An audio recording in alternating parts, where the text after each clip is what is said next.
High, আমি ঈশিতা। আজ আবারও চলে এসেছি নতুন একটা ব্লগ নিয়ে।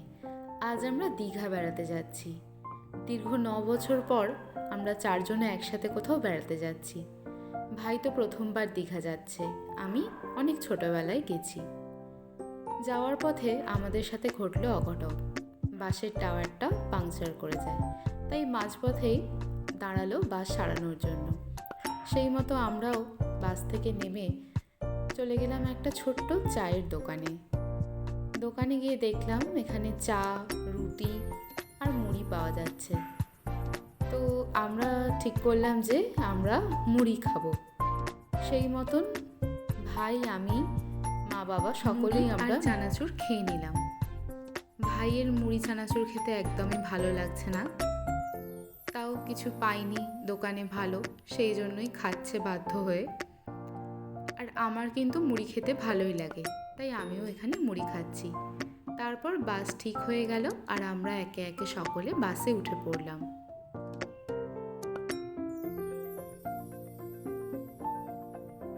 বাসে উঠে আমরা খেয়ে নিলাম দুটো লেজ, যেটা আমরা ওই দোকান থেকে কিনেছিলাম।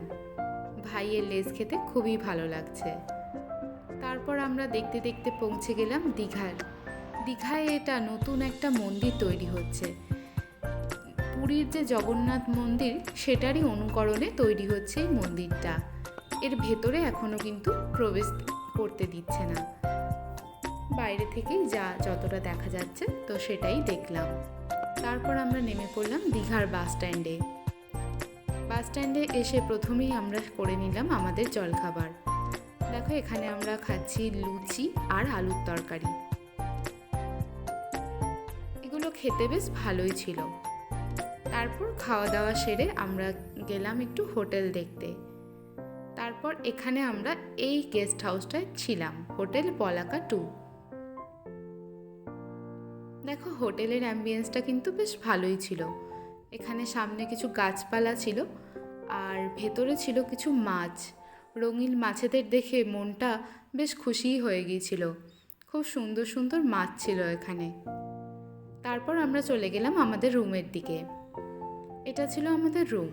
প্রথমেই ছিল একটা টিভি, তারপর ছিল ওয়াশরুম, তারপর ছিল এখানে একটা ওয়ার্ড্রপ, যেটাতে একটা মিরর দেওয়া ছিল, আর এদিকে ছিল দুটো বেড, একটা বড় আর একটা ছোট।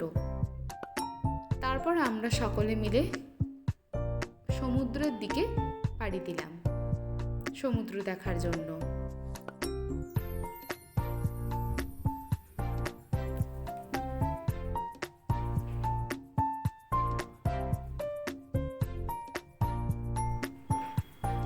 প্রথমে এসে আমরা শুধু সমুদ্রটাকে দেখছিলাম, নিচে নামিনি।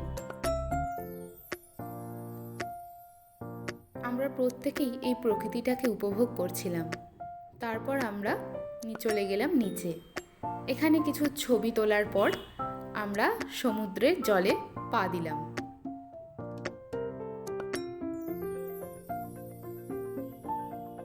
তারপর আমরা তুলে নিলাম আরও কিছু ছবি আর ভিডিও। তো এখানে কিন্তু আমরা খুবই মজা করেছি, বেশ ভালো লাগছিল।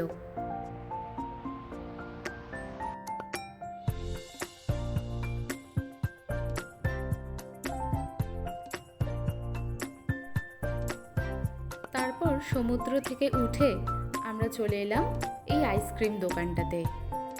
আইস গোলা বিক্রি হচ্ছিল এখানে, তাই আমরা খাট্টা মিঠা ফ্লেভারে দুটো আইস গোলা নিয়ে নিলাম। এটা আমরা ফার্স্ট টাইম ট্রাই করছি, খেতে বেশ ভালোই ছিল। তারপর আমরা ফ্রেশ হয়ে বেরিয়ে পড়লাম দুপুরে লাঞ্চ করার উদ্দেশ্যে। দেখতে দেখতে আমরা এই রেস্টুরেন্টে চলে এলাম, ভরপেট বলে একটা রেস্টুরেন্টে। তো রেস্টুরেন্টে ঢুকে দেখলাম রেস্টুরেন্টের অ্যাম্বিয়েন্সটাও কিন্তু বেশ ভালো ছিল। তারপর আমরা এখানে চারজনে বসলাম, ওরা আমাদের মেনু কার্ড দিল। তো আমরা দুপুরে কি খাবো সেটা সিলেক্ট করে নিলাম মেনু কার্ড দেখতে দেখতে।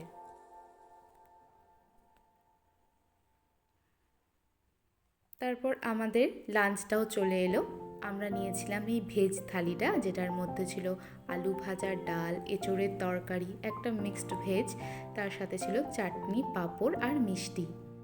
আর এর সাথে আলাদা করে আমরা অর্ডার করেছিলাম কিন্তু কাতলা মাছের কালিয়া। এখানে মাও খাবারগুলো বেড়ে নিচ্ছে, আর এখানে ভাই বসেছে, আর এদিকে আমার পাশে আমার বাবা খেতে বসেছে। তো খাবারগুলো বেশ ভালোই ছিল, শুধু তরকারিগুলোতে নুন একটু কম ছিল, কিন্তু আদারওয়াইজ এগুলোর টেস্ট খুবই ভালো ছিল।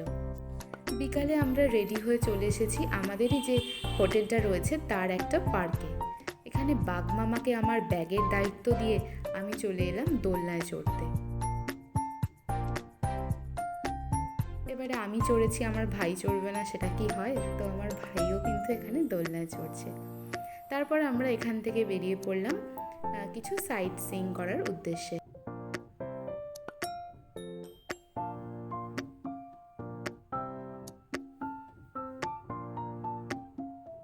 আমরা পৌঁছে গেলাম দীঘা বিজ্ঞান কেন্দ্র এবং জাতীয় বিজ্ঞান শিবির এই পার্কটায়।